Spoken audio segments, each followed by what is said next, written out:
Assalamualaikum warahmatullahi wabarakatuh. Bismillahirrahmanirrahim. Alhamdulillahirabbil alamin. Wa bihi nasta'inu ala umurid dunya waddin. Allahumma shalli wa sallim wa barik ala habibina wa syafi'ina sayyidina wa maulana Muhammadin wa ala alihi wa ashabihi wa man tabi'ahum bi ihsanin ila yaumiddin. Amma ba'du. Oke, bismillah. Kita lanjutkan ngaji kita. Setelah kemarin kita selesaikan sesi tentang filsafat ketuhanan, malam ini kita balik ke timur. Kita main ke Jepang. Filsafat Jepang. Meskipun filsafat Jepang sebenarnya bukan salah satu favorit biasanya bagi para pengkaji filsafat timur, tapi beberapa yang khas ada di Jepang. Jadi ada baiknya kita ngerti serba sedikit, meskipun hanya lewat ngaji 1-2 kali pertemuan. Karena kalau ke Jepang sendiri kan mahal. Tiket ke Jepang itu yang paling murah Air Asia. Air Asia yang harga promo. Kalau yang harga promo bisa sekali P 3.750.000-an. Cuma kalian kalau ambil Garuda ya bisa yang kelas VVIP itu 37 juta. Jakarta, Tokyo. Ya, 37 itu ya lumayan kamu dapat. Tapi kalau Air Asia ada yang 3, ada yang 5, ada yang 7. Yang 3 ini kalian pesennya paling tak setengah tahun sebelumnya. Biasanya gitu kan Air Asia, pesennya panjang gitu. Ya dicoba aja sekali-sekali. Kayak para ulama zaman dulu itu loh, kalau nyari satu hadis saja bisa perjalanan berbulan-bulan hanya dapat satu hadis. Kalau kamu kan ngopi Maktabah Samilah paling nggak sampai setengah jam sudah dapat jutaan hadis. Oke, kita cari ada hikmah apa dari Jepang. Kita cari yang inti-inti, yang hakikat, bukan yang tampilan-tampilan. Kalau yang Indonesia itu kan filosofinya luar biasa, cuma tampilannya biasa-biasa saja, bahkan cenderung agak inferior. Jadi kadang-kadang kita memang harus masuk ke balik realitas, ke balik penampakannya. Penampakan itu sering menipu. Jadi hati-hati sekarang yang rajin WA, rajin Facebook, rajin internetan. Ini kan berita itu kan tidak karu-karuan sekarang. Mana benar, mana salah, kalian pening luar biasa. Apalagi kalau baca debat-debat, baca yang satu nuduh A, yang satu nuduh B, pikiranmu mesti bunek, tidak karu-karuan. Maka latihanlah bergerak ke balik yang kelihatan. Ya, kalau di dunia sufi banyak. Belum lama saya baca ada kitab bagus. Ini buku hariannya seorang sultan, meskipun ditulis orang lain. Judulnya Mudzakirat Sultan Murad. Itu dari Turki Utsmani, Sultan Murad ke-4. Jadi satu ketika sultan ini jalan-jalan belusuan, cuma malam-malam, nggak kepingin di syuting TV. Jadi tidak pengen banyak orang tahu, ya belusuan aja. Tiba-tiba dia lihat ada mayat di pinggir jalan. Banyak orang ngerti, cuma orang-orang cuek semua pada mayat itu. Akhirnya dipanggil salah satu orang lewat. Mas, anggap aja Jawa ya, manggilnya Mas. Bahasa Arab aku tidak ngerti panggilannya apa. Mas ini kok diem aja ya, orang sini ini loh ada mayat itu. Katanya yang dipanggil itu, biar aja Pak itu Orang ini pemabuk, kerjaannya suka sobonya kalau sini mungkin tiap malam ke Sarkem terus beli minuman keras terus mabuk. Ngapain sih? Kita harus nolong-nolong, biar aja dia mati di situ. Katanya Sultan Murad, ya tidak bisa dong. Kalau memang dia muslim, walaupun yang terjadi ya harus kita rawat jenazahnya. Akhirnya Sultan memerintahkan, dah ini bawa pulang aja mayatnya. Terus diangkat. Begitu nyampe rumah, istrinya ya biasa ketemu suaminya meninggal kan, dia nangis-nangis. Terus kata istrinya, sudah kuduga akhirnya akan begini. Terus istrinya bilang, tapi kamu pasti masuk surga wahai wali Allah. Oh, kan Sultan Murad kan kaget, ini orang kayak gini kok istrinya nangisnya lucu, ada wali Allahnya segala. Nah ya, waktu ditanya istrinya, lu sampean kok bisa bilang ini walinya Allah? Suami saya ini sebenarnya orang baik, cuma tiap malam dia beli minuman keras banyak-banyak, terus dibawa semua, terus dia pergi ke sungai, terus dibuang semua di sungai, sambil bilang, malam ini lumayan, aku meringankan dosanya orang-orang muslim dikit. Jadi minuman kerasnya dibuangin. Terus kalau ke Sarkem ditemui beberapa WTS, terus sudah malam ini kamu libur aja, tak bayar, tak booking semalam, tidak usah melayani tamu, ketemu lagi ya. Jadi tiap hari kerjaannya gitu tiap malam. Jadi istrinya sampai marah-marah, ceritanya istrinya, setiap malam saya marahin, besok kalau kamu meninggal tidak ada yang mau ngangkat jenazahmu. Makanya tadi bilang sudah kuduga. Tapi jawaban suaminya, tenang aja, besok kalau aku meninggal, yang ngurusi jenazahku bukan orang-orang itu, tapi Amirul Mukminin, Khalifah, Sultan, semua ulama dan semua ilmuwan, semua orang terhormat di negeri ini akan nyolati jenazahku. Wah. Dan benar Sultan, oh ya saya ini Sultan. Dan benarlah dia, akhirnya Sultan memerintahkan semua ikut mensolati, para ulama, orang-orang besar, semua mensolati orang ini. Padahal di mata orang-orang dulunya itu ya cuma orang mabuk yang tiap hari sobonya Sarkem. Tapi kan mawaro al-bi'ah, apa yang ada di balik realitas kamu nggak tahu. Makanya jangan gampang nuduh orang, kan itu pesan moralnya. Hari ini kan banyak orang tuding-tudingan, merasa dirinya paling benar. Santrinya ngaji filsafat nggak boleh begitu. Sebelum jelas benar duduk dan berdirinya persoalan. Oke, termasuk malam ini kita lihat Jepang. Mungkin ada yang tidak suka sama Jepang, ya dilihat dulu. Apa lihat Jepang itu tidak menarik? Wong motormu juga merek Jepang, ya kan? Kalau tidak Honda ya Yamaha, sama aja Jepang. Seperti apa sih filosofi hidupnya orang Jepang? Ada banyak prinsip yang menurut saya luar biasa. Meskipun sebagian besar sebenarnya sistem kepercayaan, sistem filosofinya Jepang itu hanya ngimpor. Di era klasik banyak ngimpor Cina. Di era-era belakangan pramodern sampai hari ini itu sebenarnya banyak ngimpor Barat. Tapi dia bisa mengolah versi dia sendiri, karena dia punya filosofi sendiri tentang impor-mengimpor ini. Nanti kita lihat. Oke, beda sama Jawa.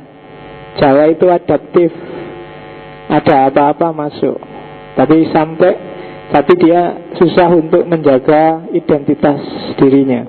Tapi kalau Jepang tidak, dia bisa ngimpor, bisa menyerap, tapi dirinya sendiri masih utuh. Itu gaya Jepang. Makanya sepak bola kan juga menang kalau di Asia. Dia punya gaya sendiri. Indonesia kan masih bingung nyari benchmark ini, harusnya Asia itu niru Barat atau niru Jepang. Tapi kita sampai hari ini belum ketemu jawaban, karena PSSI-nya sudah bubar. Kita nggak pernah belajar. Oke. Cuma saya tidak yakin teman-teman yang malam ini hadir pernah sedikit-sedikit belajar tentang Jepang, kecuali yang mungkin dari jurusan sastra atau jurusan hubungan internasional apa-apa. Makanya harus saya kasih pengantar dulu. pengantarnya sekali. Terus nanti mungkin saya tidak tahu 2 apa 3, mungkin 2 saja ya, biar nggak bosan di Jepang lama-lama. 2 sistem kepercayaan Jepang akan kita bahas. Yang pertama Zen Buddhisme, ini juga Buddha gaya Jepang. Kemudian yang kedua samurai dengan sistem etik yang namanya Bushido. Ada banyak yang lain sebenarnya, termasuk yang kontemporer seperti Kaizen. Kaizen yang terkenal dengan plan, apalagi PDAC dan seterusnya. Yang ahli manajemen pasti ngerti. Plan, do, act, check dan seterusnya. Oke, kita kenalan dulu sama Jepang. Ada apa di Jepang? Orang kayak gimana sih Jepang itu? Kita lihat ya, pelan-pelan. Karena laptopnya kecil, saya harus pakai kacamata. Ya, sudah agak tua kelihatannya. Sudah diberi kelebihan oleh Allah, karena matanya sekarang plus. Ada lebihnya. Oke, dilihat sekitar tahun 400 sampai 1500. Itu titik-titik peradaban besar dunia. 1500 berarti sampai dunia modern. Kalau Eropa ada 2 peradaban Kristen, ada Eropa Timur dan Eropa Barat. Yang satu pusatnya di Turki sekarang, yang satu pusatnya di Italia. Terus ada Cina. Cina sejak dulu memang jago, jangan salah. Terus ada Persia. Persia ini superpower lama yang pikiran-pikirannya nyebar kemana-mana, termasuk di situ disebut mempengaruhi India dan Jazirah Arab. Itu Persia pengaruhnya sangat kuat. Terus ada Asia Tenggara. Kalau Asia Tenggara pengaruh Cina dan Indianya kuat. Termasuk Jepang juga banyak mengadopsi dan terpengaruh oleh Cina dan India. Jadi itu superpower pada zamannya. Zaman Nabi lahir kan superpowernya Persia sama Eropa Barat, Romawi. Yang itu jepit Asia Tengah termasuk Arab Saudi dan Jazirah Arab. Meskipun nggak bisa menaklukkan Arab. Jepang juga begitu. Jepang itu posisi negaranya mirip kayak Indonesia. Jadi agak ke tengah laut, pecah-pecah, kepulauan. Makanya Indonesia ngalami tsunami, Jepang juga bolak-balik ngalami tsunami. Nanti kalau di benua Amerika agak tanding posisinya kayak Chili. Jadi negaranya ada di deretan tepi laut. Jadi Jepang itu yang ada tanda panahnya itu kan ada di kayak pulau yang pecah. Jadi kayak cuil benua Asia itu dan apa cuil itu ya bahasa Indonesianya. Apa cuil itu apa kok lali aku? Patah cuklek. Kalau cuil itu cuil ya. Iya, bahasa Indonesia itu susah ya nyari anunya. Ya pokoknya gitulah, mereteli lah. Gak ada Indonesianya juga mereteli ya. Ada pulau yang mereteli dan lahirlah Jepang. Jadi iya, susah memang bahasa Indonesia. Terus sama kayak Indonesia, dia dipisah-pisah oleh banyak sekali pegunungan. Dan dulunya area pertaniannya banyak. Ya bagi yang saya tidak tahu kalian menangi nggak ya film zaman dulu Osin itu. Zaman saya kecil itu ada film Osin. Coba kamu searching di YouTube. Yang kegemarannya ibu-ibu zaman dulu. Itu ada film judulnya Osin di TVRI. Dubbingan film Jepang lama. Zaman saya kecil itu ada Osin. Terus yang terkenal lagi Little Missy itu yang dari barat. Terus Paradise in Prairie, ada Highway to Heaven, itu film-film lama. Kamu nggak, bukan angkatanmu. Ngertimu kan paling Doraemon, Shinchan. Kamu kecil kan itu film-filmnya. Dragon Ball, Son Goku. Nah, ya itu Jepang juga. Kayak Doraemon itu kan, itu anak paling sakti sedunia, ndak iso gede. Sejak dulu segitu terus. Zaman saya SD juga segitu. Saiki wis tua, rambutku putih, dia juga masih anak-anak. Jepang dipisah-pisah oleh banyak gunung, banyak sawah. Terus persis kayak Arab yang pecah dalam kabilah-kabilah, Jepang juga pecah dalam ratusan klan. Klan itu ya di Arab kabilah, kalau di Jawa namanya trah. Ya Trah itu kan yang ketemu kalau Idul Fitri sekali itu. Saudara-saudara mengumpul, terus ada bani apa kan sekarang tren itu. Itu kayak Jepang zaman dulu, kayak Arab zaman dulu. Sebenarnya yang digelisahkan oleh Nabi kan itu. Jadi umat Islam Timur Tengah itu mewarisi DNA yang fanatik dari sisi klan. Itu yang sampai hari ini bikin mereka nggak bisa bersatu. Tidak ada satu tahun pun dalam sejarahnya Timur Tengah itu yang damai. Selalu ada perang. Kalau nggak ada perang mungkin gatel. Ya, nggak ada apa-apa, tiba-tiba karena nggak ada perang mungkin sepi, daripada sepi nyerang tetangga yuk. Nah, itu kan yang terjadi. Tiba-tiba Irak nyerang Iran, tiba-tiba Irak nyerang Kuwait, tiba-tiba kan selalu begitu. Konfliknya mana sama mana, tiba-tiba Arab Saudi nyerang Yaman. Kan itu yang terjadi. Kamu selalu kaget lihat langkah-langkahnya saudara-saudara kita di Timur Tengah. Karena memang DNA-nya, komposisinya agak terah tadi, agak klan, kabilah yang didahulukan. Itu persis yang terjadi di Jepang, tapi di era-era awal, sebelum kenal demokrasi yang agak liberal hari ini. Jadi mereka sukses mengatasi logika klan ini. Cuma di Timur Tengah belum sukses. Dan meskipun sama Nabi disuruh bersatu, Nabi sukses mempersatukan, melebur klan-klan ini jadi yang namanya ummah. Tapi penyakitnya kumat lagi ketika ada yang namanya mazhab. Sampai hari ini pecahnya kan di mazhab-mazhab itu. Itu sebenarnya logikanya sama kayak logika klan. Oke, terus posisi geografis semacam inilah nanti yang bikin Jepang tidak bisa ditaklukkan. Kenapa tidak bisa ditaklukkan? Ya karena mana yang mau ditaklukkan duluan untuk menaklukkan Jepang. Kalau mau ditaklukkan semuanya berat, ditaklukkan satu-satu. Ya kalau satu kalah, yang lain masih ada. Dan medannya sangat berat. Itu yang bikin Jepang sangat berat ditaklukkan oleh Cina maupun Mongol era Genghis Khan dan kawan-kawan. Sama kayak Arab zaman dulu itu kan dijepit dua superpower, Romawi dan Persia. Tapi dua-duanya meskipun superpower nggak bisa menaklukkan Jazirah Arab. Kenapa? Karena modelnya kabilah. Kalau kabilah yang satu kalah, yang lain kan belum. Ya kan, maju ke satu lagi ya diberontak sama yang satu lagi.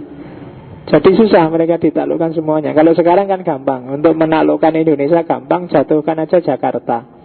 Nggak usah Jawa, Jakarta aja, selesai. Atau nggak usah Jakarta terlalu luas, istananya Jokowi aja diduduki, selesai.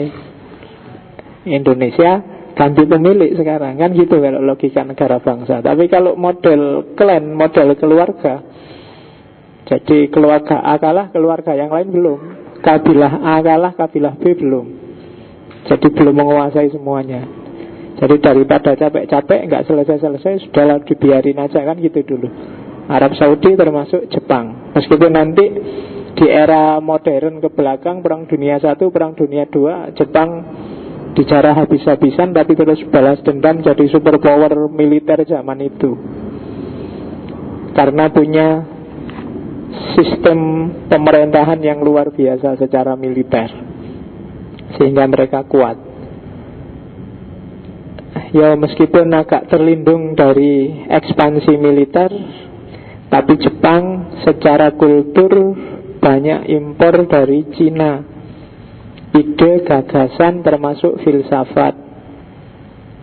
Sehingga sistem-sistem filsafat besar di Jepang sebenarnya isinya cuma 3: tradisi lokal plus Buddhisme plus Konfusianisme dan segala macam variasinya. Jadi intinya cuma 3 itu nanti. Cuma diolah versi Jepang.